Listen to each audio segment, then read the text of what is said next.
Can you hear me? Check 1, 2. Yes, I can. Sweet. Hair's getting a little bit wily this morning. See if I could tuck it in. Ooh, nice. It's a good program right there. Tucking I uh, hair. I really don't ever think about my appearance until I see YouTube commenters ripping me a new one. Oh man, yeah. Well, that's totally true. I don't think about it either. And then I see us on YouTube every once in a while and think I should think more about that. I mean, for two guys who talk about dudes' appearances pretty regularly on the show, it's kind of shocking. Really falling apart over here, David Lee Scales. Um, but I also kind of believe in the philosophy that you really shouldn't spend hardly any time on it. So, not combing my hair. If I was going out in public, I would like do something about it. Would you But though? no, I dropped Austin off at school 30 minutes ago and I didn't do anything about it. But that's not public. I'm talking about like if I was going to dinner, I'll present myself. So just had this conversation yesterday with Buddy about anytime, especially I'm overseas or even in New York, away from home, right? I'll like dress my best self every day and think this is why aren't I doing this at home? Why don't I try to be the best version of myself every day? And then I come home and get straight into the worst version of myself directly. Even if you go out to dinner with your wife? I mean, then yeah, Okay. but of course, but like when I'm overseas slash, you know, away from home, then Yeah. it's every day. Like I wake Yeah. up and Go I get coffee and present, yeah, yeah. I do things that present myself in the best possible light. And then I get home and I'm just like put on the same garbage crap that just has holes in it. And that's how I live my life. I think it's too much work to do every single day at home. Well, but I wonder if it's one of those things where if you do it every day at home, then all of a sudden life gets better, right? You are putting a better foot forward every day, therefore better doors are opening, therefore better things are happening. Try it. Give it 1 week. I'm gonna See give what it one happens. week. I'm gonna report as soon as this podcast is done. I'm going to get into proper clothing and go out today looking like a half decent gentleman. This can give you tons of articles for Beach Grit. Like if you're Yeah, documenting it every day and paying attention to what opportunities present themselves, getting additional attention from strangers, conversations happening leads to something. doing it. Okay, I will Okay. report back next week. All right. Well, reporting back from last week, I know if you were on Noble Rot, you heard us talking about the Boardroom show. But if you do not listen to Noble Rot, here it is. We were at the Boardroom show last weekend. Chaz recorded chats in the weekend vans with a number of listeners, longtime listeners who we get to interact with once a year. So those weekend chats will be coming up on the Patreon feed shortly.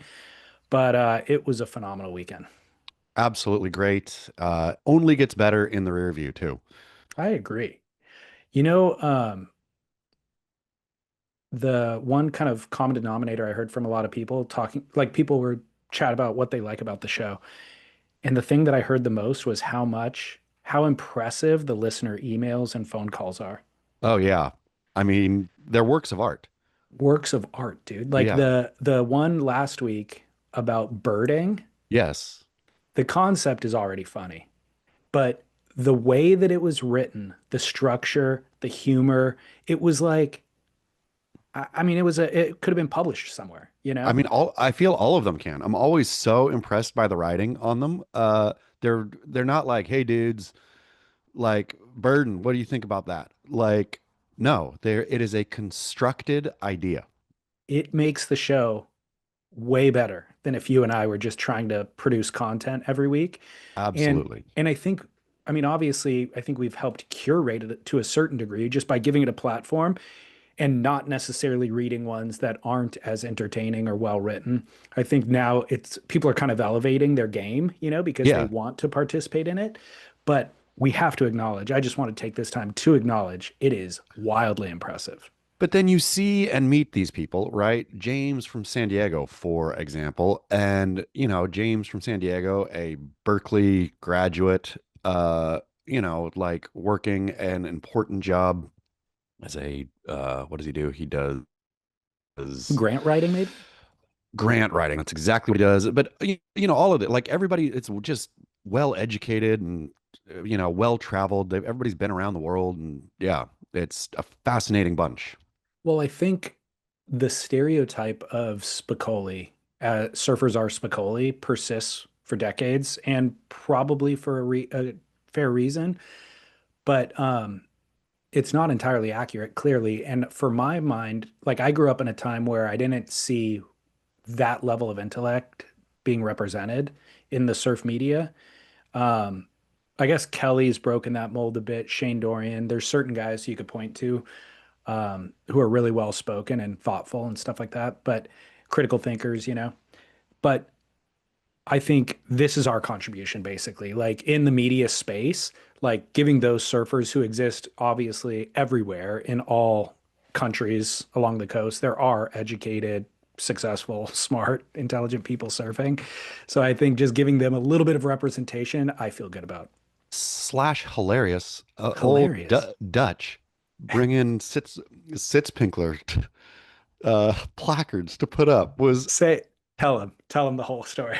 I mean, so funny. So obviously Dutch is not his real name. Dutch Orange, I think, is his handle, right? I think so, yeah. Yeah, but clearly a Dutchman uh, came. Not only did he come to the boardroom show, not only did he bring me, and you got them too, right? The Stroop waffles, which are Stroop waffles are honestly, I forget about them every time until I'm flying internationally, and I can't remember which airlines, but one of them that I fly regularly serves them up as like your breakfast treat or your, whatever landing treat. So delicious. It's like a perfect mix of, sweet to not too much to blah blah. Anyway, brings Stroop waffles and also made Sitzpinkler signs to put up in one of the bathroom stalls to make it the Sitzpinkler stall. And didn't require anything of us. Just comes, No, gives us our treat, and is like, check this out. I'm gonna go post these up in the bathroom. yeah, And it's like hilarious. epically funny. And Yeah. the sign he made was hilarious. Like I'm sure people who don't listen to the podcast would look at that and think, "What is this?" It would make their day better as well. But for somebody who does listen to the podcast, they just randomly go into the bathroom and see that. It's a full It's the circle best. moment. Yeah, it's so good. So good. Yeah. Phenomenal weekend. Thank you all. One of my favorite weekends each year. Yep. Um, in surf news, the segment that gets shorter and shorter each week, we need to congratulate Dan Mann for winning the Icons of Foam shaping competition at the Boardroom show. You know what is most impressive about Dan Mann Tell me. is his barefoot shaping. The fact that Dan Mann shapes barefoot, entirely barefoot. Is he the only one who does, or did more of the icons shape barefoot? This weekend he might have been the only one, but it is a little bit of a trend among surfboard shapers. But I think Dan takes it to the extreme. I don't think Dan owns a pair of shoes. Yeah. I mean, but he has good looking feet. So we had a conversation. He's a good-looking man in general. He is, but it's head to toe with Dan Mann. I Well, think I think he wants you to see his feet because his feet are impressive. They're he's like showing them tan. off. I Yes. think he likes to show off his feet. So we had a conversation watching Dan Man shape, and it was about how much flair do the shapers add to their presentation because they're at the boardroom show? Yeah. Because Dan has a poetry to his motion, whether in the shaping bay or even just walking out of the shaping bay to go check the board that he's replicating, he's moving almost in a dance. Yeah. And so the conversation was like, well, is this just, does he look like this when he's on his own? And I made the argument that, yeah, he does. I mean, maybe 99%. Maybe he's adding 1% extra flair, just knowing that people are watching. But I think Dan moves through his life. There's some people who just have a certain charisma and grace and appeal to the way that they move. And Dan is one of those dudes. I'm going to say Dan ramped it up 25%. I'm going to say Wow. he's 75% that. He is that, a lot of that, muted. And then all of a sudden you're in the glass box. I was talking to Chris Christensen about this. You can go hear the full chat over on Patreon at some point. But Chris Christensen, I was like, when you're shaping, how often are people watching you? And he said, never. So you're going into a fishbowl at the boardroom show, right? You are standing now in a glass box surrounded by people idly staring at you, right? Like, which has to be, it's not like you're there and people are doing other things. People are standing there like slack-jawed watching you, right? And so there's no way that doesn't affect every bit of the of what's going on there. Okay. So I'm gonna say Dan, 25% though? I'm gonna say a 25% ramp. 75% of that though is still real flow of Dan Mann's flow is still real flowy, right? Okay. It's Yeah. just he doesn't have enough energy to do what he did at the to look like he looked at the boardroom, to shape like he shaped. He'd only shape like four boards. He'd be exhausted after that. After just like flowing and dancing and moving, he'd be like, ooh, Dan Mann needs a break, baby. The other thing that I noticed is certain people collect foam dust better than others, or their body somehow carries it. Yeah, his Have you ever noticed with smokers in your life? Some people come back from a smoke break and they stink like cigarettes because their yeah. body holds the smoke. Other people, you don't even know they smoke. Dan And or is Dan and is or the some smoker. yeah, and or some people come back smelling like old leather and from their smoke and like that good kind of like cognac and old leather and whatever, like the just oh yeah, man, you're like a man's man. You smell like the great outdoors mixed with a nice couch. We had a friend, a female in the friend group who I did not know smoked for 10 years. Yeah. Never smelled it on her once. She would conceal her breaks somehow without me noticing. And then one day I found out and I was like, it was Whoa. shocking. Yeah. And it was like, yeah, you've never noticed every time we get together, she disappears for a few minutes here and there. And I'm like, yeah, but everybody does. People just go places, they check on the kids. I don't know. I'm not tracking everybody. Anyways, Dan Mann walks out Collects of the it. shaping bay and looks like a snowman. I know. Like it's on all of his arms, all of his hair, like all of his face. And then somebody else does the exact same amount of work and walks out with just barely a little bit of dust on him. I mean, it's true, but I feel that was also part of Dan Mann's presentation, right? I mean, so that's what I noticed about the shape offs that I that I watched is Dan is a showman. He's a natural showman. Others aren't. Other Dan, shapers are craftsmen. so Dan is a craftsman too, but also a showman. it's possibility that he influenced the judges with this flair. Absolutely. I mean, how could he not? If it was just like a stab in the dark kind of thing, right? If the shapers each went into a closet and then came out with their boards later and with like numbered, so you didn't even really know. You knew you'd have to cross-reference and all that.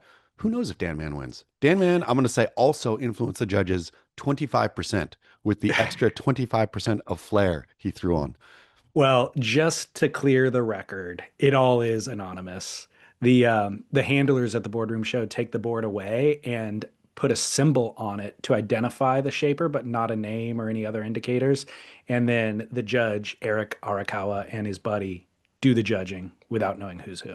I'm going to say though, Dan Man's board had 25% more sexy Exactly. baked in. It was and the Eric spirit. Howe touched it and just felt like, ooh, what am Exactly. I feeling here? I think it's undeniable. Yeah. So congratulations to Dan Mann. The other note is he was in a final against a guy named Alan White, which I would argue people outside of Cocoa Beach, Florida probably don't know his name, but this is what the surf world is comprised of is the vast majority of shapers do not have marketing budgets full stop, nor do they have a marketing budget enough to penetrate somebody who lives across the country's awareness. But Alan White's been there for 50 years, I believe, and his it's old school.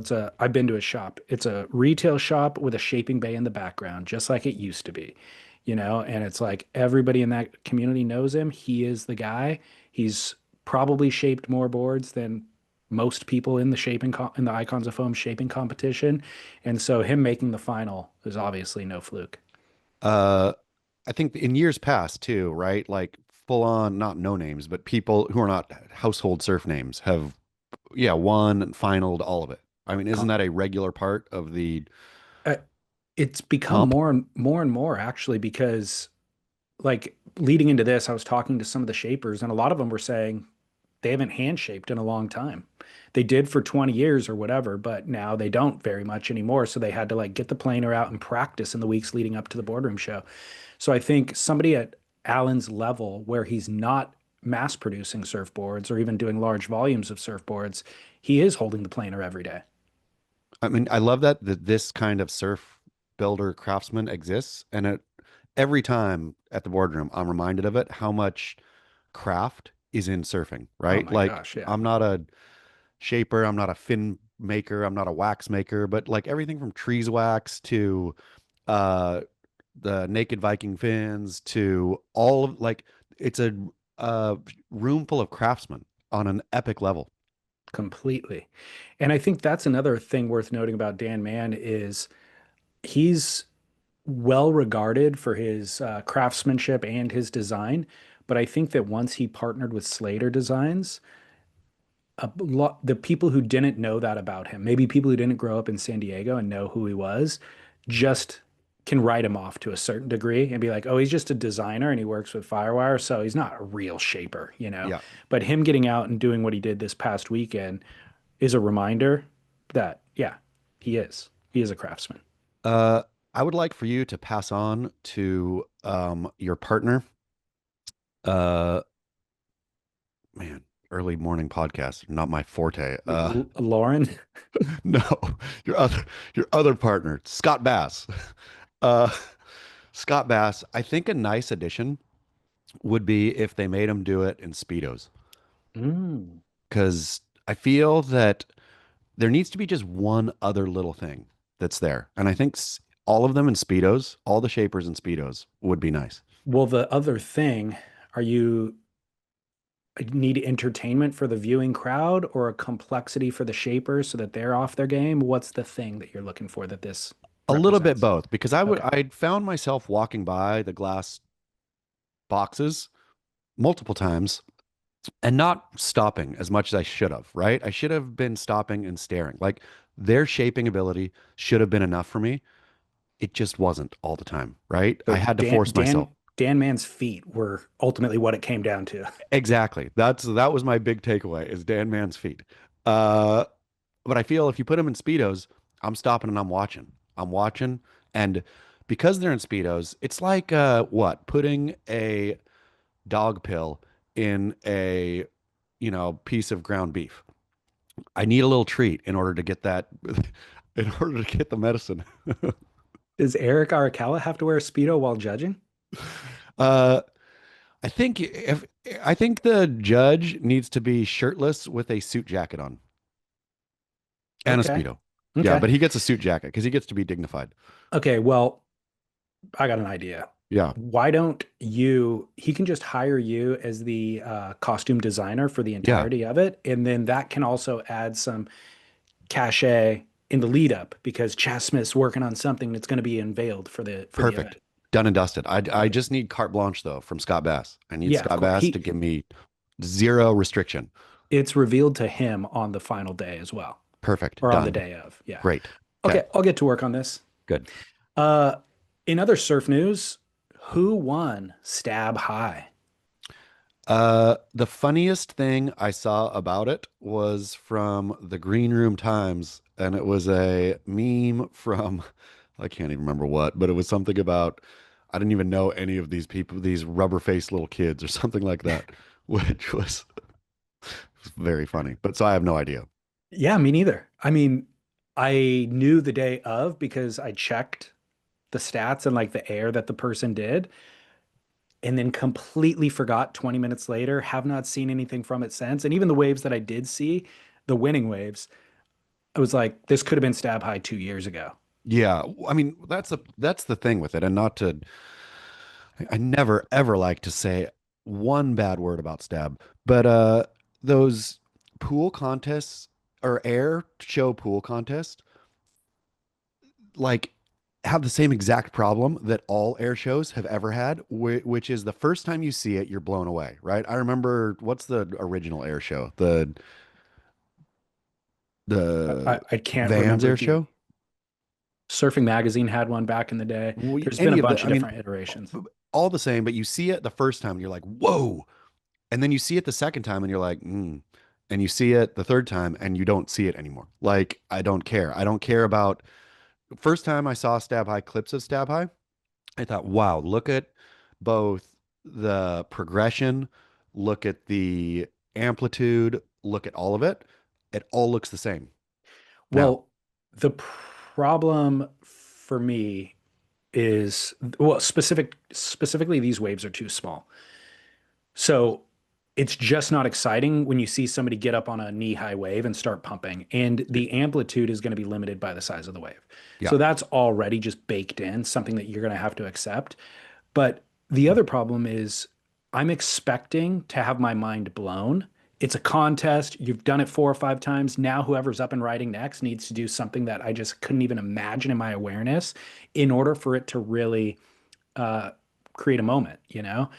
And it never is. It's an incremental difference from something they did previously, but it's so incremental that I can't really appreciate it. So those things all fall on deaf ears. And then the other thing is you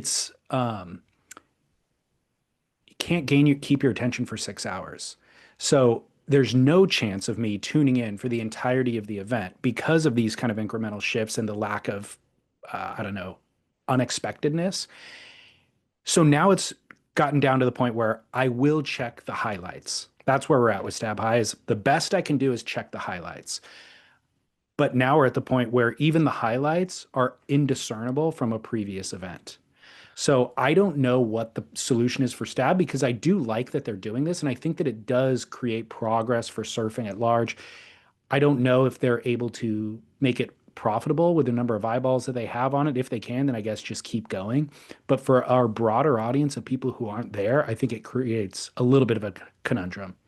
I mean, but maybe it's crushing. Maybe it's crushing with the rubber faced young people like that they're tuning in, right? I mean, I don't know what their numbers are, but for me, also taking one element of surfing, it's like best trick in skateboarding. Okay, it's cool, all these guys, but skateboarding, it kind of best trick kind of works. Taking the air the surf air and making a whole thing around it where there's not it just doesn't, it never got me really. I mean, it got me as early on as, wow, people can do airs on surfboards, that's cool. And then will catch me again like later, wow, somebody did something I never thought, like, how is that even physically possible? How is the physics of do the physics of that air work? But that's it. Like, I don't care about airs that much. Like as a I guess, standalone thing, a tube shootout, fantastic because that takes everything, right? You got to but take off, you got to pick the wave, you got to get deep, you got to spit out. Like watching people pump, pump, pump, pump, launch, end is not great. It's not surfing. I think for me, it just comes, even the tube contest, the reason why that's exciting is because it's unpredictable. You don't know if the wave is going to come, you don't know how they're going to navigate it. So there's all of that that you're hinging on as a viewer. But the thing for me is the size of the waves, and in the pool, it limits obviously the size of the air that you can do. So the last Stab High event they did, I think, was in Japan. And the very next day, Griffin Colapinto had a heat out at Margaret River, and he got a 10-point ride on a right for doing a huge full rotation air off the end section. And it was like that one wave in the ocean trumped anything that I witnessed at Stab High from the previous 2 days, simply because it was a bigger, powerful ocean wave. But also, I will I will argue that even if they made the pool that has a 8 foot section to hit and the surfers are boosting 20 feet in the air, uh I would see it the first time and say, whoa, I've never seen a surfer go that high. And that Yeah. would be it. It would fall, it would adding more size, adding more amplitude, adding all of that doesn't solve the problem. It makes you re-interested in one more clip, but you're not going to be like, I'm tuning in next year to see who's doing what because this is crazy town. Well, the other thing here is just the predictability of it. If you know what they're going to do when they're going to do it, it zaps so much of the viewing experience. Yeah, I mean Uh, that's surfing the surf air as part of a repertoire of moves that you can't, like seeing somebody and Idolo, not Idolo. See, this is what makes Idolo boring these days, is because I know Idolo's gonna air every section he can, right? It's the surfers that surprise you, like, oh wow, he like the artist saw this piece of the canvas as a great place to do this kind of brushstroke, right? If it's Idolo surfing in the final day, is a version of the air show where you know he's going to air out every single section and do the same air virtually. Yeah. Well, kudos, congratulations to Stab and the winners at Stab Live, whose names we're unaware of. But also, I don't mean to. This critique is not meant to shame Stab at all. It's, if anything, it's just to kind of offer a real time assessment of where the stuff is landing for their own benefit to adjust. Well, Or and just to take into consideration with maybe, like you said, maybe it is resonating with a certain audience, and maybe they're pulling these clips and putting them on TikTok. TikTok, and Yeah. that's blowing up over there, and that creates business, traffic flow to their website. So I have no idea about any of that stuff, but I mean, the air show is just not for me at the end of the day. And so I'm sure it's for somebody, and I'm glad that Stab is making content for those people. Uh, and all fine and good. yeah. Jamie Mitchell's wipeout, I guess 2 days Ooh. ago. Um, Quote from Derek Riley's article on Beach Grit. Quote, yesterday, Mitchell, eating up an early season North Shore swell, wore his 910 Rhino Chaser in the face, almost slicing open one of the famous and very important jugular veins. As you know, cut one of the six open, and let's just say the morbidity rate is considerable. Quote, I had a pretty rough morning, Jamie Mitchell says. I got pretty banged up, something like 18 staples in the back of my head, 15 stitches down my throat, five in my cheekbone, and another couple. But I'm going to be okay. It's interesting when things go wrong when you least expect it, end quote. And then he immediately transitions into podcasting. And that is not a joke. Boom. Jamie Mitchell has a podcast now. He's literally has the guy's had a series of crazy wipeouts. This one Yeah. seems to be the most severe, and he's launching a podcast the very next day. Smart man. He was just waiting. He knew that another one was around the corner. All he had to do was wait, and then he'd be back in the headlines. And what better publicity than that? I mean, truly, he used the moment to launch it, but I think it's called Living Liquid Podcast if anybody's interested. Great living liquid. But man, the Jamie Mitchell wipeout, anytime with these repeat major I almost died wipeouters, right? Every Kiala time, Kenley. yeah, exactly. And I look and I say, man, you got guts. You all got guts to take a licking like that and go back for more and then take another one and go back for more. Like was it Lori Towner? Laurie Towner back in the day, yeah, he dislocated his shoulder at pipe twice Like in one heat. yeah, twice in one heat, and then I think he got good lickings up in, Western Australia, like licked enough to make the news. Uh, Anytime that happens, multiple times, I'm like, ooh, like the fact that you don't hang it up, that you paddle straight back out, and then get more staples in your throat is impressive. I think, if I'm not mistaken, I interviewed Laurie Towner a few years ago, and he had wiped out on his skateboard the day before we recorded and like hit his head and was like talking about recovering from that. Yeah, not funny. I mean, is there a version of the serial mega wipeouter that is the adult falling down? Because like, That is exactly it. That's a one for one. yeah, that is the surfing the serial mega wipeouter. Because Is I'm is the Yeah, surfing adult falling down? yeah. So Because there's yeah, certain people. I mean, I hate to uh, point this out, but Kiala Kenley generally only makes surfing headlines because of a wipeout. yeah, It's not a complete ride. Like, she's won events and she's won big wave awards by for wiping out. for the photo of her in the barrel, but she wiped out before she came out. And Yeah, the Jaws event that she won, she didn't complete a ride. She charges harder than anybody else, of course, and that's why she's winning these things. It's double as crazy as anybody what anybody else is doing. She just happens to not make it. But yeah, I feel like Jamie Mitchell to a certain degree has been that guy too.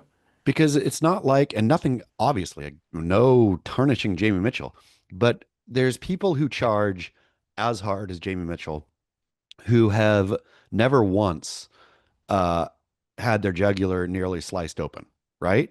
Yeah. And so, because with the adult falling down, the adult who falls down, oftentimes you can't point to any lack of coordination or something, right? They're just snake bit when it comes to falling down.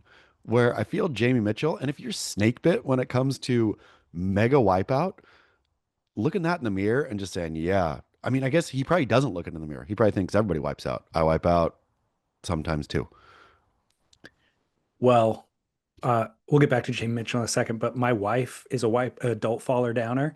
She has poor coordination, and it's random. Like we were walking the when we first started dating, we were like walking the dog, and she picked up the dog poop and went to go throw it away, and just fell. Like just moving from point A to point B, right in my line of view. There was nothing. She didn't trip on anything. She just fell down and like scraped her knee pretty bad. She'll be turning the corner in the house and a leg will just go out, you know? But we had a conversation recently that she's somehow gotten, you wouldn't think you'd get better with age at catching yourself, but somehow with age, because she did come around the corner the other day and her leg slipped and she caught herself in the most challenging way. Like I thought she was Ooh. going down for sure. And she adjusted and caught herself. And I was like, that was an impressive recovery. Like, what is going on? And somehow I think she's learned the error of her ways. She's I'm trying gonna hard. t I'm gonna tell you, this is danger. This is a big red flag for dear Lauren, and I'm gonna hook her up so she doesn't get injured. When you try to save yourself, that's when you blow out your ACL, right? Like now all of Throw a out a sudden, shoulder or something because you like, yeah, yeah, then you were gonna just fall down, but now you're in the hospital with a dislocated shoulder and or your ACL is fully blown and or whatever, right? So Lauren has to go take a skateboard lesson, and advance up enough to get to the point where the reason skateboarders are able to do, you see them hucking off huge stair sets, right? Time and time and time again, falling every time and popping up. If you and I did that, I would be dead. I would be dead on the first try because I would try to stop myself from falling. Skaters at that level figure out that you throw yourself into the fall and that's what gets you out of it. So Lauren's going to have to start once it starts slipping, just go down, but you go down like in a roll or something. I it don't would know how be they do it. if she came around that corner, went into the fall, and then did a roll somersault, popped back on her feet, and continued on. I would have been like, "What the That hell?" that's what she needs to get to because that's how you don't get hurt. You're not stopping yourself. You're not trying to stop yourself. You're going with it, With the but motion. taking control of it. Okay, I'll Yeah. pitch this. I'll just play this segment for her later. Yeah, good. And then the sad thing is Austin has inherited it. So, I mean, almost every single day comes home with scraped knees. And if you just watch him run, it's wild. It's like, dude, it's like, I'm pretty sure he's gonna fall midway through this run because he's throwing his feet weird directions. Like it's just weird. But I thought I had the epiphany. I was looking at him and I was like, I never would have guessed this is what my son would have been. Like knowing my, not talent, but just like I've always had a certain coordination just built into me. I just thought he would have too. So I'm looking at him thinking like, can I correct course at this point? Because whatever, he's only 4, he's almost 4. At this point, this is the DNA showing up.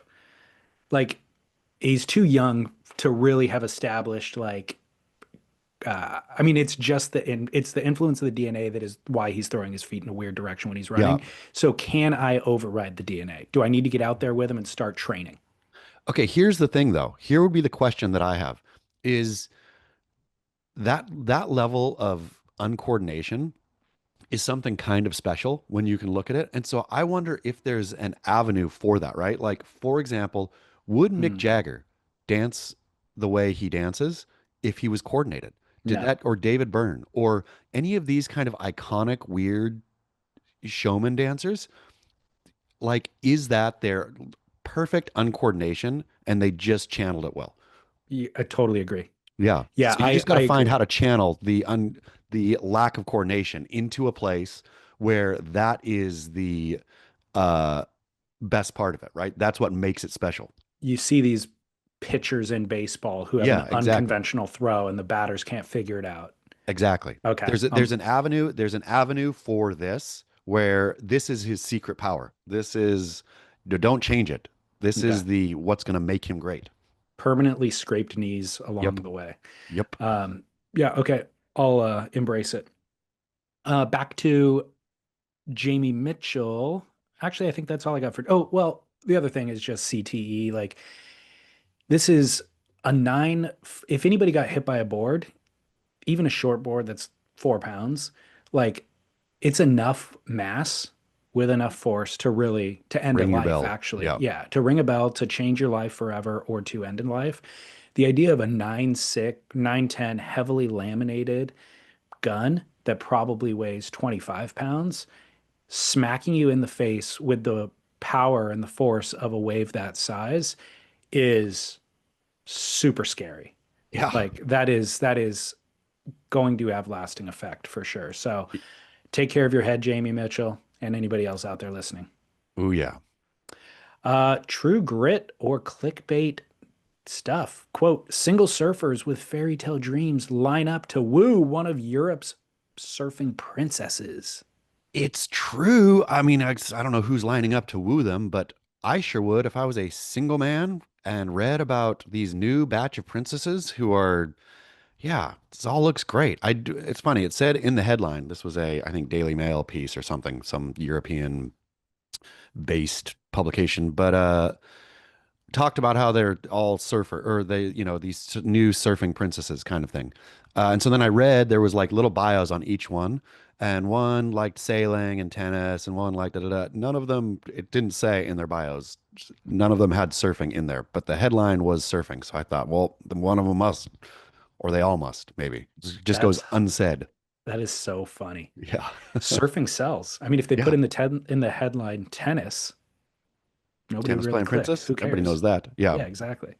Um, so uh who are the princesses? Can you give me a rundown? Are It there's just was a one. group of them that they were profiling? Yeah, it was like the up and comers. The oldest I think was 40 something from maybe Sweden, but there was like a 20 something year old from Spain. I think it was Denmark. It was Spain, Norway, or Spain, Sweden, Denmark, Luxembourg, I think. It's just those European. There was like six or seven. They happen to be single and they happen to be athletic is kind of the Yes. story. Yeah. Yeah, they're younger. It's the young crop, which I Okay. just learned yesterday. I learned a little something. Uh, where back in the 60s, apparently, I don't know why I went down this rabbit trail, but Queen Elizabeth of England and the monarchy there, she was young, and they'd figured out as a team, we are not going to be, quote, bicycle riding royals of Europe. We're going to be our own show here. So that's how the House of Windsor, we all know about Harry and, William and all their stories. They figured out how to, we're going to make this thing publicly saleable. Whereas these European, that's why you've never heard of any of them either. I hadn't either, right? They're the Yeah. bicycle riding royals. They, stay cloistered and ride bikes, apparently. Or now In surf. Interesting. I went to Windsor Castle when I was coming back from Italy a couple of weeks Yeah, ago. We had like a 7 hour layover in Heathrow. I'm a big fan of leaving the airport when you can. man. Yeah. It's leaving the airport when you can. 7 hours is a solid one. 7 hours Yeah. is good. The ones that bite me are the 5 hour ones where I'll sit there indecisive for 2 hours and then it's too late. Yeah. And it depends what city you're in. Some cities make it really easy to get in and out of the airport. You know, like Yeah. Heathrow runs The tube, the trams. tube. Yeah. Yeah. Trams where you can get to downtown, or we didn't go downtown, but um, so I don't know. It depends on what city you're in, but yeah, you got to make that decision before you land. It's like Yeah. I have 5 hours. I'm committing to it. Do the math. Err on the side of caution. Be back in time. But I'm a big fan. Breaks up the travel day. Um, Back to surfing princesses. There is a Netflix documentary called The Rebel Royals. I Have haven't you heard of seen this? this. No. I had never seen a headline about this story. Apparently, it was a big story in certain parts of the world, but there was this princess in I don't know where, Northern Europe, Northeastern Europe. Oh, Denmark, maybe. It was a The Danes. yeah, it was a very reserved country that, they don't want to deal with gossip or celebrity Yeah. gossip or anything like that, or they just don't engage in it. But one of their princesses married a gay. What was he doing for a living? Oh, he was a mentalist, like a Oh yeah, he does like nice. tarot card readings and stuff like this. So that and but for celebrities, like he lived in LA, he had the celebrity clientele, so he had a certain social media profile for doing these readings. Mentalist isn't the right word. It was more like um, Charlatan. what's another word we give me a better like a palm reader type Psychic or a psychic, spiritualist. Yeah. spiritualist psychic. That's a better word. Um, not his word. I can't think of his word right now, but that's what he was doing. He had like a social media influencer kind of based uh, way that he grew his business. So he became famous. She was, I think, using him as a client, but he's gay. He's not bi. He is out Fully gay. Yeah. gay. Yeah, fully gay. And but they fell in love. And the story is, you just it turns out you just love people. You love a soul, you love a person. And the gender, of course, does influence in modern society or just all society, probably. The gender influences what level of attraction you think you can engage in or feel comfortable with. But we fell in love undoubtedly, and we want to be together, basically. So the whole it's a full documentary, like a 90-minute documentary tracking, giving the backstory that I just gave, but then also going with them through their wedding day and whether or not the royal family supports them or not. And it turns out they didn't support it. So then they sell the photo rights to OK Magazine or something, or Look Magazine or something like that. And that'll finance at least the wedding day for them, because it was going to be expensive with security detail and all that sort of stuff. But it was really fascinating hearing two people talk about their love and kind of removing your judgment from it and trying to just assess, is this real? Is this guy making an angle to get into a royal family? It was fascinating. It's interesting to, I suppose, remove sex from the love equation. Like if you made that, uh, if you're like, hey, I don't need that. I just love you. I mean, and I Or, suppose they could be doing it unconventionally. or they didn't say that they don't have sex. They Yeah. didn't even address that. So, but let's go down, let's consider they don't. Maybe they're allowed to have sex with other people.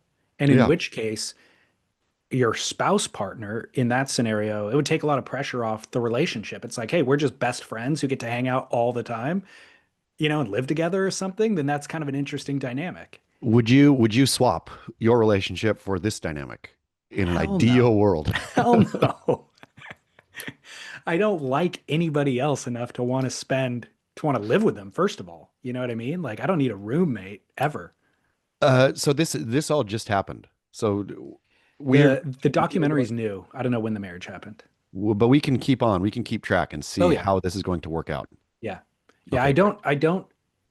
I was very skeptical the entire time. Even by the end of it, I was skeptical that it was true love. I think Yeah. like he seems desperate for attention, and this seems like the ultimate attention thing. Like he Yeah. saw an opportunity to marry a royal, and he is going to Took it. and he's gonna like he's clearly an actor. Like he's flamboyant, he just loves attention, you know what I mean? And so I could see him considering this the ultimate role to create the ultimate profile boost, and he's running with it. And especially, I think with these sorts of people, uh, I mean, I think that's the best con artists are the ones who delude themselves also, Of right? Where course, yeah. you believe you're in love with her and all of this is, all of this is good. Uh, Uh, Convinced yourself. And then I start to wonder if she is in on the delusion too. And then Sure. at what point is it even a delusion? Yeah, I mean if you both are sharing, have Yeah. agreed to this delusion, then it's your world. Because she is not dumb, and it's clear as day that he's as flamboyant and attention seeking as he is. And she seems to be clearly okay with that. And she knows that he's gay. And Yeah, so there's no part of it that is a scam. or that, yeah, that she's not aware of. Yeah, She's opting in she gets the evidence and she opts in again. yeah, yeah. So for whatever Fascinating. reason, she's wired away that she appreciates Appealing. that, or yeah, It's funny, the smaller Northern European countries like that, like Denmark, got great Danish friends, spend time in Denmark, but it's like her daughters friends' daughters, they went to school with the Crown Prince, right? Where they're like, yeah, they're like run in the same circles as the Crown Prince, which is funny. Your country and city can be that small where everybody kind of knows each other. That is funny. Well, moving on. Listener email comes in, and I think it was titled "How Is It Out There?" And it says, DLS and Chess, surfers are a judgmental group. All or most of us begin judging others by the time we are looking for a parking spot at the beach. That person definitely shouldn't be riding a skip fry, too much neoprene, brah, this guy's changing mat is overkill, etc., etc. We've all got things that irk us about other surfers on a particular day. After years living abroad, one of my fondest memories of surfing in other countries was the language barrier. I didn't or couldn't interact with anyone beyond the simple, hi, how is it? Or hi, how's it? And that was a beautiful thing. No more words need to be said in the surfing experience. Cut two today. I'm back in my native San Diego, and I have a new biggest pet peeve in surfing. It's the person who asks, "How is it out there?" when they are within eyeshot of the spot. I truly do not understand this human. Are there, and there are degrees to this. If I'm changing out of my suit and someone rocks up, hops out of their car, and asks the question upon arrival, okay, no biggie. But if they're walking down the trail to a spot and ask someone how it is, I just don't get it. You already drove here, you're suited up, you're going out no matter what. I avoid eye contact. I avoid eye contact at all costs while leaving the water to avoid the question, and still some people persist. This culminated recently when I walked down to Black's Beach pre-dawn, and once I saw what was on offer, I opted to walk up the hill in my full suit, dry. Didn't even get in the water. It was that bad. Two UCSD kids came down running, fully suited and waxed, and at the bottom of the hill, mind you, asked me, "How is it out there?" What the F? I told them it was so bad I'm walking back up. And they laughed and they kept going anyways. This taught me that any answer to this insipid question really doesn't even matter to the asker. They're still going out. Over the years, I've gone through iterations of different answers to this question. It's pretty fun out there. There's a few, but be patient. It's better than it looks, etc. But now when someone who has had the full ability to view the waves asks me this question, my go-to reply is, it's exactly how it looks. I discussed my peeving on this issue with some friends. Some agreed, some said it was the reason surfers had a bad vibe. One even said he always asks people just to break the ice. So, does anyone else suffer from the same problem as me, or have I become a curmudgeonly old man at the ripe old age of 33? Am I wrong to be annoyed by torque board riders constantly asking me if the waves are good after they've checked Surfline, weather.com, drove to the beach, suited up, and are halfway to the ocean? Please help and work. Dr. Scholl. Dr. Scholl, thank you so much. Beautiful as they always are. Well done. And here's what I'm going to say to you about this. How is it out there? Or how is it when talking to another surfer who's you're coming out, they're going in? Is I think the normal person equivalent to how are you? Exactly. Uh, and so, and if you want to be the dude, I appreciate the autistic person who, when you ask, how are you? In the, hey, how's it going way? And they say, you know what? Not very good today. My blah, blah, blah, where they take it seriously. I fully appreciate that person. And so I feel with the, how is it out there? Again, the equivalent of how are you? How's it going? Or how are you? So I say every time the same exact thing. I don't mean to, and this is probably not the right thing to do, right? But I take it as that. So I say, it's pretty fun. It's pretty fun. It's pretty fun. It's pretty fun. No Hmm. matter, I guess, I suppose if it's firing, uh, then you say, oh, wow, it's great. Oh, no, no, I don't. I always say it's pretty fun because I don't Hmm. want to overhype anything, right? Uh, but yeah, I just take it as a icebreaker greeting.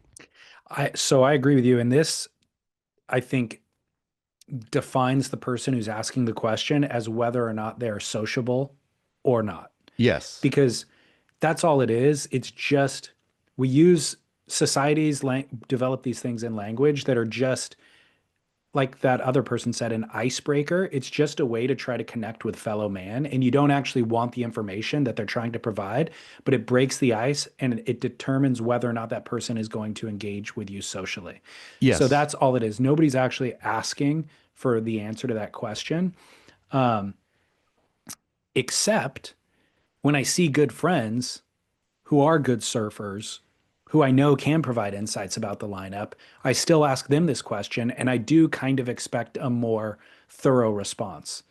Like, oh, you know what? Like everybody's sitting on this section, but there's another peak that comes up over here. You should actually sit over there off the crowd a little bit. Things like that.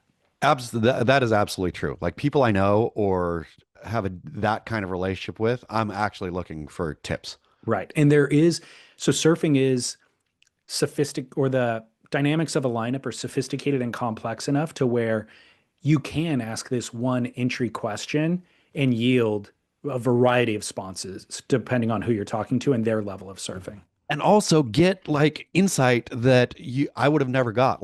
There's one specific spot here where I asked a dude, how is it? And he explained something that was very clear if I studied it, but I was never going to sit and study it. And it was magnificent. It's like upped wave ratio by 30 times basically. Was And was he able to say what it was? yeah, he told me what it was. I don't want Oh, to give the secret oh, here. okay, okay. I think people know where I surf enough Okay. around here but it was like it unlocked a portal that was in plain view that nobody else saw either, right? But I got it from asking, how is it out there?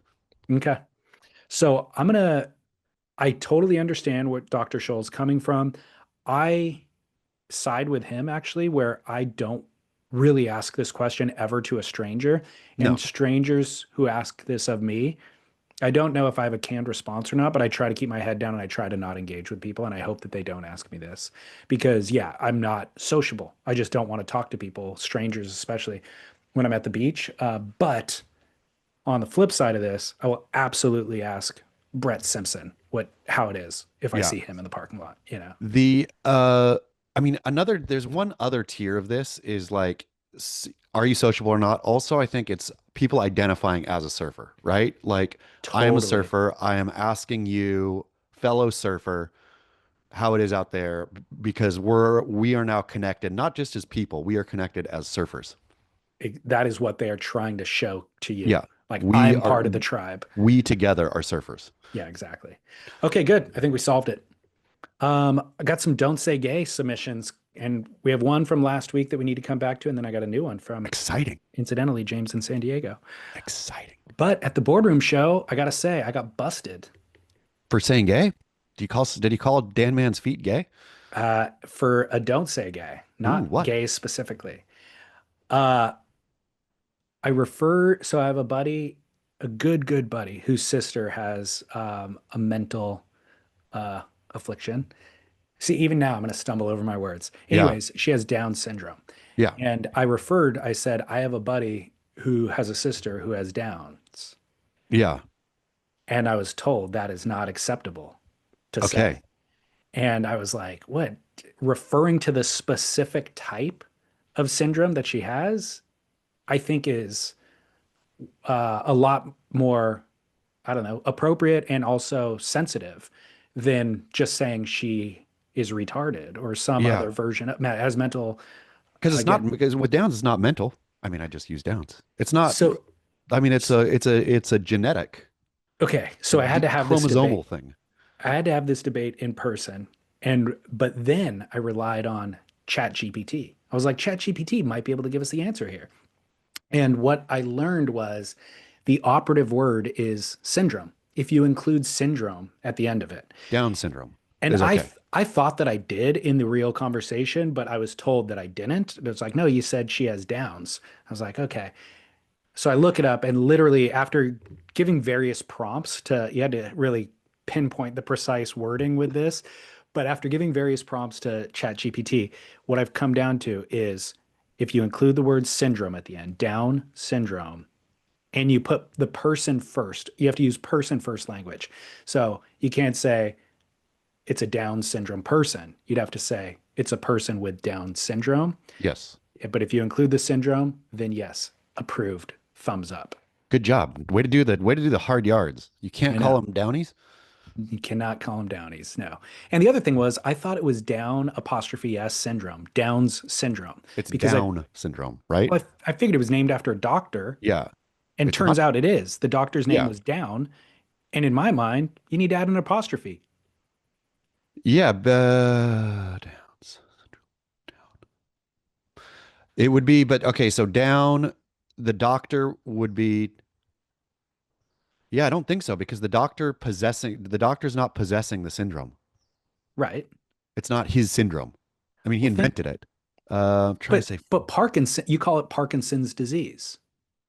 Parkinson. I'm gonna have to put my grammar hat on and get back here because Okay. you're exactly right.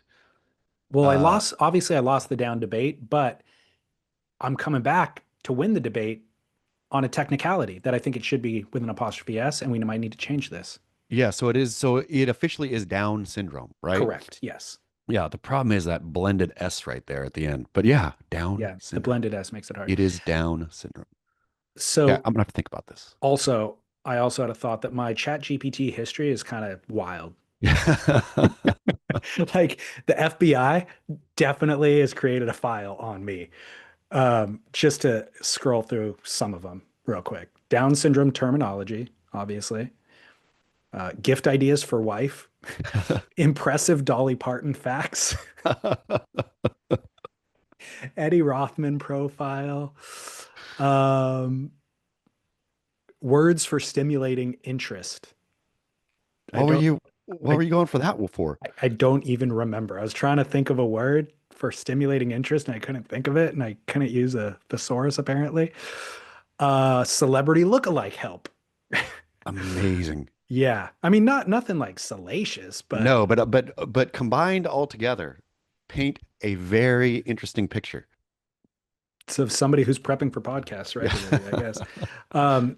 Okay, so the other one that you and I discussed a little bit was GIMP. The word GIMP Yeah. came up last week, and you're like, oh, we got to don't say gay that. So, do you have any further thoughts on being able to use the word GIMP? Somebody Uh, walking with a limp, and you're like, look at that GIMP. I didn't do any research, which is better, I think, because all these just got to come off the hip. And something about GIMP sounds, those words that sound offensive? GIMP Mhm. sounds offensive out of the gate. Like, look at the GIMP. It's just offensive by the very nature of how it sounds. Well, yes. And I think the bigger problem with this is that you're labeling somebody's entirety based on a shortcoming, a Yeah. malady. Yeah. And so that is just inappropriate in general. But if you were to say that person is gimping, Or that person has a GIMP. has a gimp, I don't think Yeah. that's as offensive as saying bring out the gimp. Yeah. Exactly. Yeah. I'm gonna say so GIMP, we need to make it a look at that GIMP. Uh I guess it's still a noun, but yeah, we need to it can't be the person. It's the malady now. Okay. I have a gimpy ankle. Okay. So you could Or refer to the malady itself, not the person. no problem. Yeah, that's Okay. funny that it's totally inoffensive. Like if you hear somebody say, I have a gimpy ankle or I have a gimpy shoulder or whatever, you don't think at all anything. But if you hear somebody call somebody a gimp, it's automatically derogatory. It's this I've been walking through these exercises with a 4-year-old trying to explain context and how it matters. Like he knows he's not allowed to say the word kill, but we'll watch shows or listen to something on the radio. They'll use the word kill. Just the news talks about the word kill. And he looks at it and he's like, Daddy, we're not allowed to say the word kill. I'm like, well, you can't say you're going to kill somebody, Yeah. but you can reference that somebody was killed. You know, like how do you explain this to a Yeah. 4-year-old? Yeah. And what was he watching? He was watching, oh, Hotel Transylvania. And he turns to me and he goes, this movie's all about killing. I was like, I guess that Yep. it's like vampires and dead people. So I guess it is. I guess there's funny killing and I then guess there's so. It's really Yep. complex. But it is basically an extended don't say gay segment. Don't It say kill. is. It's Yeah. what, yeah, I'm Because there's really, context, you got to figure out the nuance and blah, blah, blah, blah. yep. Oh man. I did not open a call that I'm supposed to play for you. Let me find it real quick. Give me a second. While you're looking, was at a restaurant yesterday for lunch with Okay. the children, me and Buddy. And we saw them all staring at the TV, like slack-jawed. Uh, it was like a, kind of cool downtown LA hipster place. Just staring, all four of them staring slack-jawed, aging from my daughter's the oldest 12, youngest is 4, I think. Turn around to see what they're watching. What do you think they're watching? K-pop Demon Hunters. American Psycho. No way. Yeah, Oh no. Why was that playing on the TV? because it's like a hipster cool downtown spot. God dang. Dang hipsters. That is incredible. So did you have to reposition their chairs? No, I was just, and we didn't even talk to the waits. I think the wait woman saw them staring, and then she probably didn't have kids. It took like a while for her to put it together, but eventually she was like, oh, and then changed it to School of Rock or something. Wow. Yeah, Incredible. Okay. which was worse because then they all gawked out to School of Rock. Yeah. Okay. Don't say gay from James in San Diego, believe it or not. David, Jazz, James in San Diego calling in with a "Don't Say Gay." Apparently, it is no longer PC to use the word gypped, as in, damn, I just got gypped. Work. Gypped. Yeah, I mean, Gypped is one of those ones that's hard to kill because it sounds so good. Gypped, like Gimp sounds bad out of the gate. Gypped is funny out of the gate, right? Uh, but being short for I got gypsied is like I think it's doubly offensive. The problem is, so yeah, gypsies don't even like to be called gypsies, right? They're Romani or whatever they are, people. Yeah. Uh, Yes. I don't know for sure, but we've had this conversation before and it seems to be true. They are, yeah, Romani people who are, from what I know, like original indigenous European people. Like they're the indigenous Europeans. Uh, but also have a history of moving around and picking your pocket. Uh, yeah, so I don't want to offend the Romani, I suppose. I mean, of course I don't, right? We don't want to offend the Romani, do we? No, no. You sure? I don't Some want to people, offend them, but I want to call a spade a spade. yeah, that they, So, by so and the large, but are we painting with too broad a brush with the Romani population?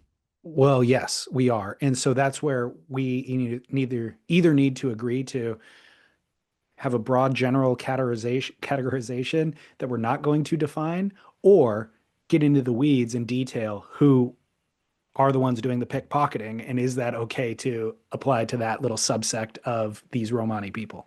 Yeah, I suppose that's what I mean. There and just like hustlers in there is a family of Romani that I see fairly regularly.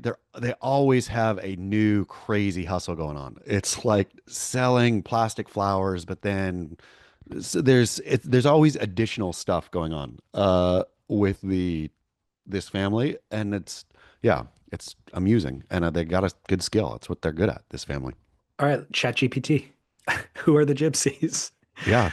Add to my folder going at the FBI.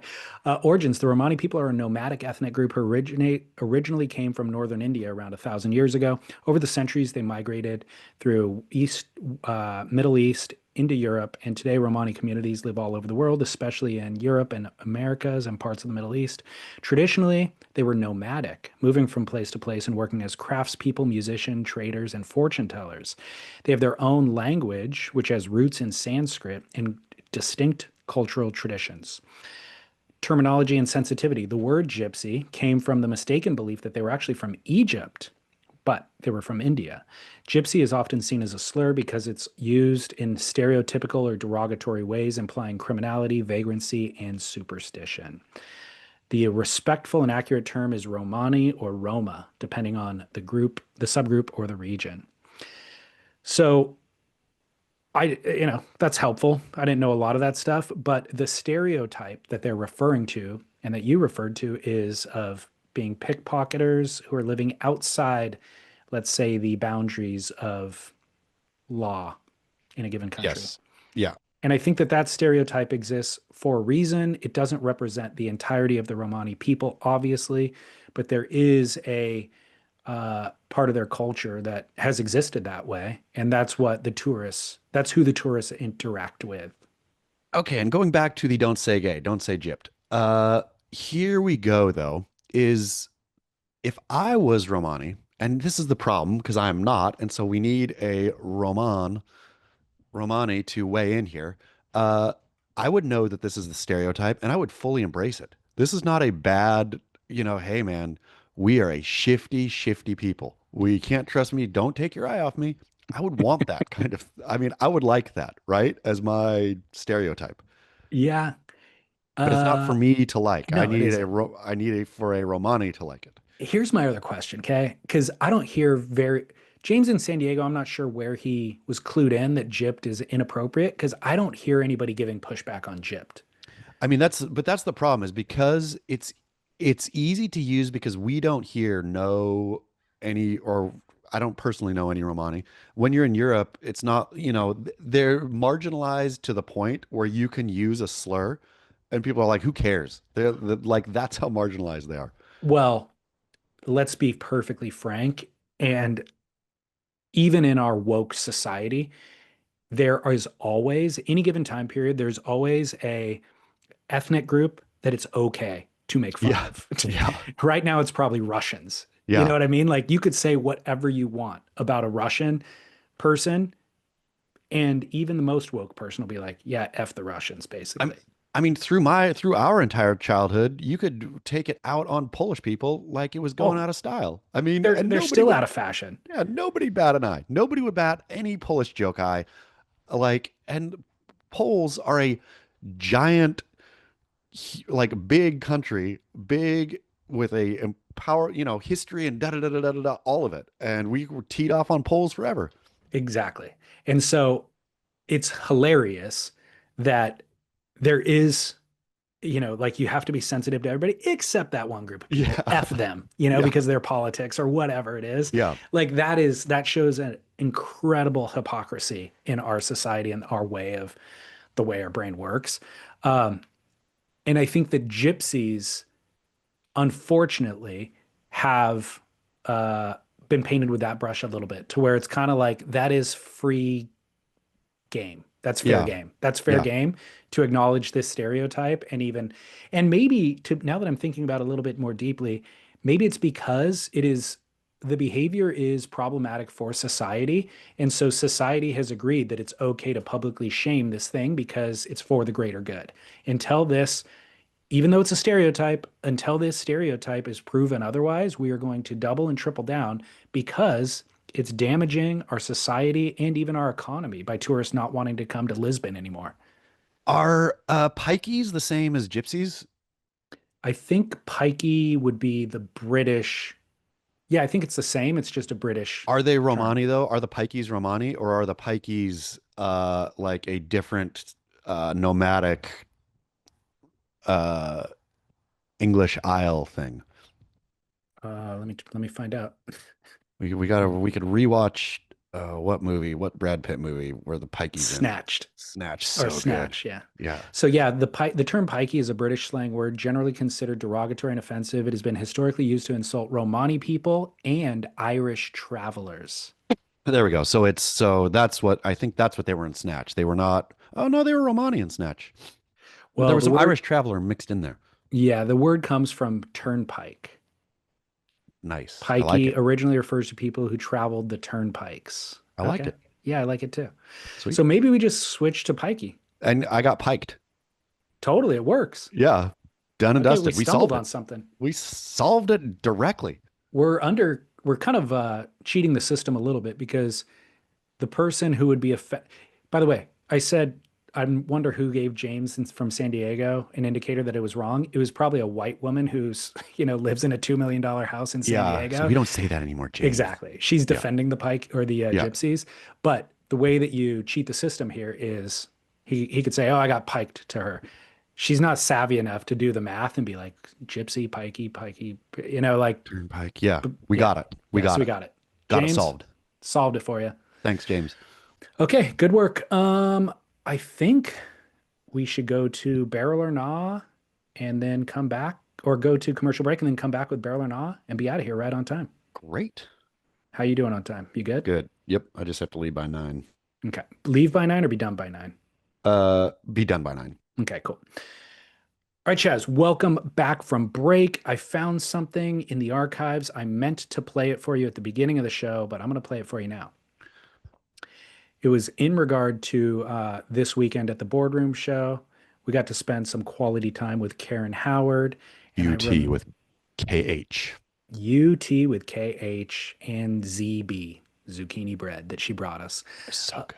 And then I was thinking about this incredible song made from our first encounter with Karen Howard. This was made by DJ Seaweed a couple of years ago. The one and only Devin Howard. Devin Howard, welcome. Thanks for having me. You didn't accidentally meet my mom, because she is here. I can't wait to meet your mom. Is this mom? There's my mom. Wait, we got to get mom on the tools. Hey, mom, come here and say hi to Chaz. We have Devin Howard's mother, Karen Howard. Chaz, my mom knows more about surfing and the industry than I do. Watching surf contests in the middle of the night, I do love that. I'll be in a nursing home up in the middle of the night watching the WSL surfing. I'm addicted. I can't help it. Stephanie Gilmore, Carissa Moore, all the ones that are coming up, I'm so impressed. More stylish, Mikey February, and of course Kelly and John, Medina and Idlo. I like when new men appear, the two Griffin brothers, Crosby. I like both of them because they seem very humble. I feel like you just watch surf stuff and read Beach Grit. Surf comps and Beach Grit. I read Beach Grit every day. Does Beach Grit make you laugh about I Beach do Grit? laugh. I do. I read Beach Grit every day. Does Beach Grit make you laugh? I read Beach Grit every day. Does Beach Grit make you laugh? I read Beach Grit every day. Does Beach Grit make you laugh? I read Beach Grit every day. Does Beach Grit make you laugh? I read Beach Grit every day. I read Beach Grit every day. I read Beach Grit every day. I read Beach Grit every day. I read Beach Grit every day. I read Beach Grit every day. I read Beach Grit every day. I read Beach Grit every day. Does Beach Grit make you laugh? The one and only. It's a work of art. DJ Seaweed, each piece just belongs in a sound museum. I know. And I have to just replay them periodically because Yeah. they cannot get lost in the archives. No, so good. But it makes me picture in your mind Karen Howard at the Boardroom show. Yes. Hold it there for a second. It is the equivalent of an 10-year-old kid at the Boardroom show. She's walking around with a little swag bag. She's collecting stickers. She's handing out. The only difference is she's handing out things as well. She's bringing us Yes. lemon cookies and zucchini bread. But she has the same wide-eyed. She's diminutive. She's kind of the same size. Like, she's wide-eyed looking around. She sees Mike February, and all of a sudden she is just like, she's a little bit hot under the collar when she sees Mike Febs. She is the adult child walking around the Boardroom show. Karen Howard is who we should all aspire to be, to maintain and keep our innocent joy, not to be jaded old, curmudgeons, but to just, Karen Howard is sucking the marrow out of life. Absolutely. Look, you and I entered this podcast partnership as curmudgeonly, increasingly curmudgeonly every single week. And I think the first few years of the show embraced that. But part of our efforts have been to Decalcify. have some joy. Just go body surfing. Forget about the pretense, trying to do an air, Karen Howard is decalcifier for life. Absolutely. Yeah. So we need to keep these little touchstones. Yep. Okay. Thank you, Karen Howard. We're trying. Barrel or Nah. 2 weeks ago, we had parking in handicap parking spots. Last week, it ended up being that evolved into using handicap restrooms. This week, the evolution, using the women's restroom. So if you are at a restaurant, Chaz, you go to the bathroom, men's room is taken, Ladies' room, unlocked and open. What do you do? Do you wait for the men's room or do you jump in there? Absolutely not. I mean, I think society now has erased these distinctions, more and more and more, where many bathrooms now are just gender neutral bathrooms, right? But for the establishments that still do have a women's bathroom and a men's bathroom is locked. I'm definitely going into the women's bathroom, but I'm treating it with the utmost of care. Like, I am not making a mess. I am not going to do anything damaging because you know what you think, or what's always in my mind when I'm entering the women's bathroom is I'm going to open this door and come out, and a woman is going to be standing there waiting. Of course. And she's going to be judging me, rightly so, for doing this. Uh, but if she goes in and thinks pristine, then I'll be fine. I'm off No the harm. hook. Like, no harm. It's just a memory that's floated away. If she goes in and it's stinky and it's splashy and it's the sink is like all soap everywhere, all that kind of stuff, man, it's going to reinforce her rightful initial hatred of me. Totally agree. And she'll carry that with her as a stereotype that persists. Yep. So I am also okay with using the women's restroom. If I'm like not in a desperate situation, maybe I'll wait a little bit. But there have been times where I'm like, I gotta pee so badly, and I show up and that's the only option available. And again, it's a single restroom. It's not like, I'm in there Stalls. and there's four other women in Yeah. there or anything like that. Um, but I have done that for sure, probably 5 times in my life where I'll opt to use the women's. I can only think of once that the woman was waiting for me when I exited, and I apologized. I was like, open the door, she's standing there. I'm like, super sorry. I needed to pee, or I needed to go to the bathroom really badly, and the other one was taken. My apologies. And she didn't seem to care one way or the other. But I've also had this happen where I was waiting for the men's room and a woman came out. Do you feel judgment? Um, I had admiration, I think, more than Yeah. judgment. Yeah. I was kind of like, wow, bold move, but Lions if you Den. got if you got to go, you go. Yeah. I mean, I do appreciate, I think, the general move to the gender neutral bathroom. I do too. Uh, because those individual rooms, we're all adults here, right? I mean, we can treat things nicely. Men Yeah. should step it up. Any man, I will say, you better go sitspinkle in the women's though. And if you're not sitspinkling, you better like double scrub. You better really be serious about your cleanup because we need to treat things nicely. You know what? Men, take that behavior into the men's room with you. Yeah. Like that's if I go into a men's room and it's just expected. There's going to be splash. There's going to be all kinds of detritus, right? Yeah. That don't take that into the women's room. Yeah. I saw some stand-up comedian on Instagram recently who was talking about I don't know, the kickback from legislators about gender neutral bathrooms, and the argument of like, there's going to be a trans person who goes in there and who's going to like rape and kill Yeah. women. Basically, that is the argument. At the Yeah. furthest end of the spectrum, that's the argument. And he was like, so in your head, there is a transvestite or trans person serial killer on the loose who the only boundary from them executing their killings is a women's sign on the bathroom door. You know what I mean? Like, Yeah. that's how depraved they are. But it says women only, and they're stopped at they're holding the knife in their hand, standing outside going, damn it, can't go kill any women today because That it's is not gender neutral. that is very funny. Hilarious, Yeah. right? Like, Very, very funny. yeah. Okay, moving on. Um, Parking in, oh, this is a call. Sorry. I was like, why does this not make sense to me? Okay, it's because it's just the name of the call. Here you go. All right, guys. Got a barrel of law for you regarding a phenomenon that started during COVID, and that is the online order parking places at the supermarket, at the Home Depot, at the, you name it. My take, COVID's freaking over.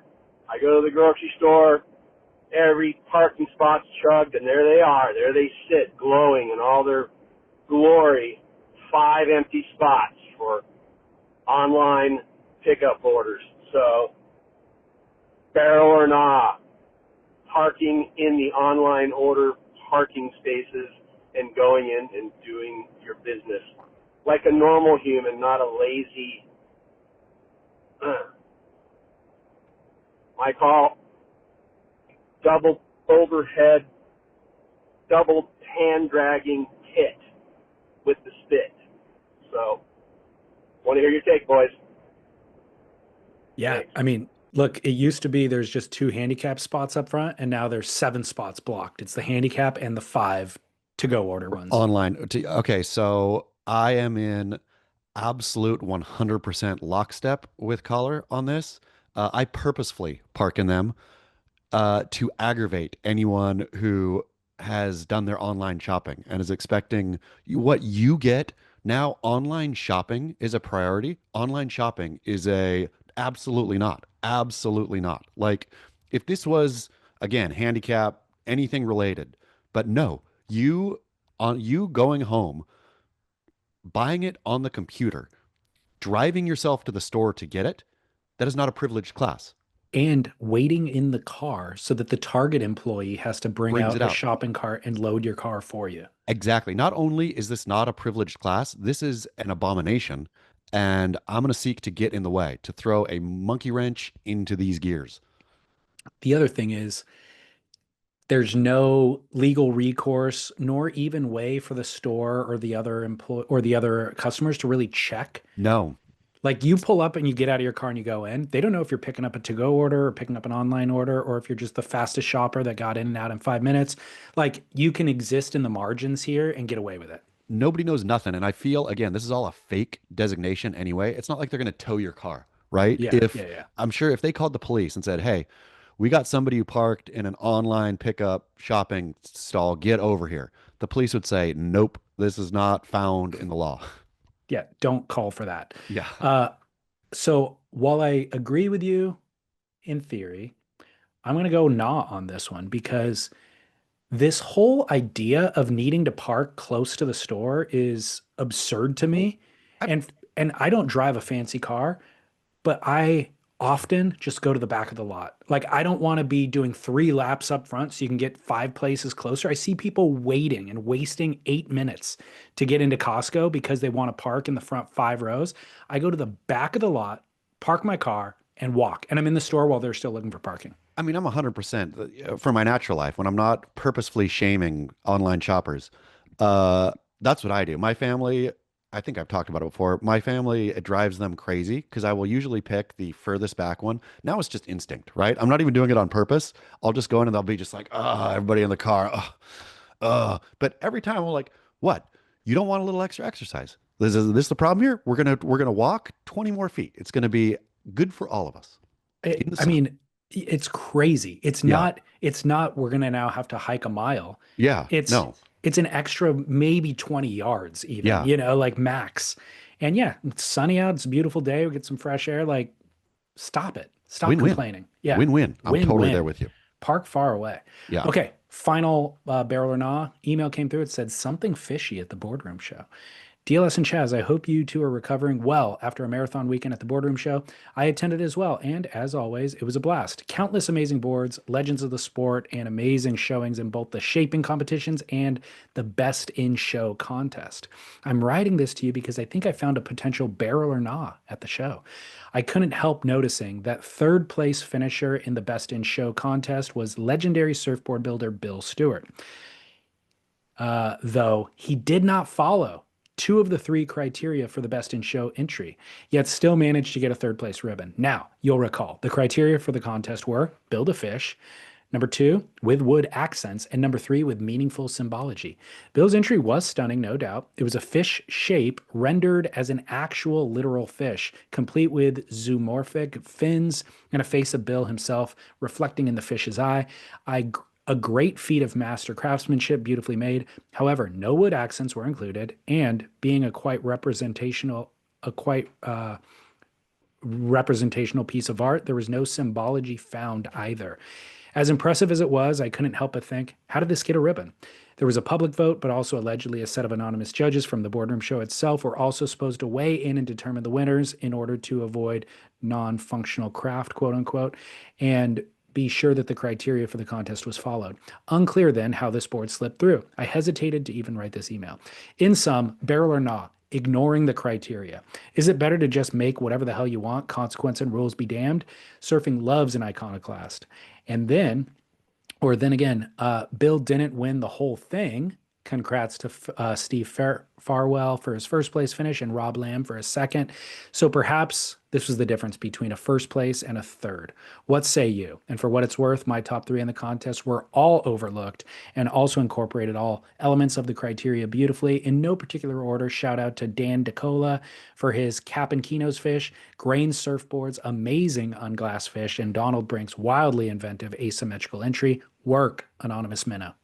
Thank you, Anonymous Minnow. It gave me long pause, this email, because there's been times in my life, most or much of my life, criteria / rules be damned, norms be damned, right? I'm going to do my thing. And the squares who look askance are looking askance because they're squares. They don't have the moxie. They don't have the panache to go out and shatter norms. That's me. I'm a norm shattering kind of guy. And I realized looking back, a lot of that is doesn't age well, right? It doesn't age well looking back on it, seeing how it probably looked to everybody else. There are times and places where the norm is stupid, but those times and places are a lot more rare than they initially present, possibly. There are times to do it, but So you're going with stick with the criteria. I'm going to stick with the criteria. I'm going to stick with the criteria 9 times out of 10. There is that 10th time, of course, where that criteria is dumb and bash away. But pause before you bash away. Like, Okay. really make your statement. Know that the criteria is dumb. Know that you're not even going for a win. You're going purely to make a point. I'm going to say this is 7 out of 10 times. Go make a Okay. point. Okay. I'm going ignore the criteria full stop. Like, Always. But if everyone not ignores the always, criteria, always. see, that's the problem. If everyone ignores the criteria, then the criteria is there to guide the artistic direction, right? This is not a free for all on purpose. Bill ignoring the criteria, if everyone ignored the criteria, then it wouldn't be as interesting or valuable. So not always, always. So it is situational for sure. But in this particular situation, I support Bill and his efforts because Bill's been at it longer than even the judges. So Yeah. Bill has this opportunity to showcase a surfboard, and he thinks to himself, the prize money is inconsequential, or whatever the prize is, it's inconsequential. I have a vision. They Yeah. created this criteria over here.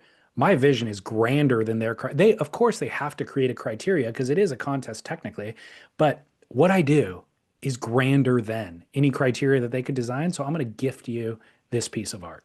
So then I think you struck an important point here is the old adage, know the rules before you break the rules kind of thing. Once you're an expert, once you have built enough of, if you're coming out young, that's why I look back on my young iconoclastic self and think you're a dummy. You didn't know what you were you didn't even know enough to go break it. Learn, master, then break. That is a great point. That is the difference. And that's why Bill Stewart can do it. Boom. Yeah, exactly. And, I think Bill, he'd be better off without a third place finish, unfortunately. Like the third place finish means we're the third best. If he didn't win anything at all, he can just point to it and be like, yeah, well, it was outside the criteria. So Yeah. like I'm not third as good. I'm still the best at being a fully abstract representation. One of the most talked about as well. Certainly. Yeah. Yeah. So break the rules, but know the rules before you break them. Yes. All right. Great show. Fantastic. We've got Noble Rot dropping on Monday every week. Go get that over on that feed if you want to hear a non-surf show. It's going to be a good one. And anything else? Nope. Just heading down to dance. Good. Have fun. Keep work. All right. See ya.